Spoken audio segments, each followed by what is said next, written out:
नौजवान स्कीम दा तुसीं गल कीती इहदे ते काहदा मतलब 2 लाख दा मिलदी पई कोई सब्सिडी गवर्नमेंट वजीर आजम नौजवान सबसिडी दी हुई ओहदे विच सबसिडी लोगों काफी लोग ट्रैक्टर लै रहे हाफजाबाद पिंडी पट्टियां वाली साइड तो कोई कुड़ियां चूनी वाली साइड तो उन्हें एक ब्रांच जिहड़ी ओ फिक्स कीती उस ब्रांच जाके तुसीं ओ एक फार्म देणगे जेड़ा तुहानू मकसद नौजवान स्कीम दी तरफों बैंक नू मिलिया वजीर आजम दा ओ तुसीं फार्म पुर करोगे अगला जेड़ा ओ प्रोसीजर है ओ तुहानू बैंक खुद दसेगी ओदे विच ये हैगा कोई तकरीबन 2,65,000 60,000 दी सुनिया सबसिडी है। हाँ जी काफी ज्यादा ना बैंक के ट्रैक्टर आजकल वेखण दे बंदे काफी ज्यादा इस मतलब जी पिछला साल गुजर गया 2022 मैं नहीं देखा कि गौर अपना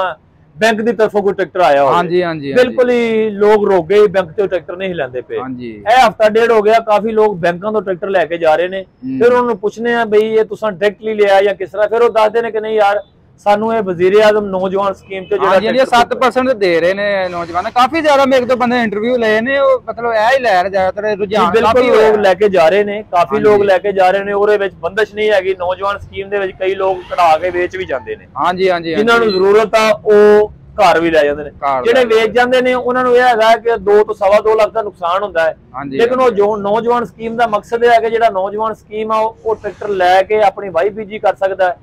या ट्रैक्टर बेच के अपने नाल जमीन कोई किला 2 किले ओनू मिलदी है वो खरीद सकदा है या नौजवान स्कीम दे विच अपना कोई कारोबार कर सकदा है।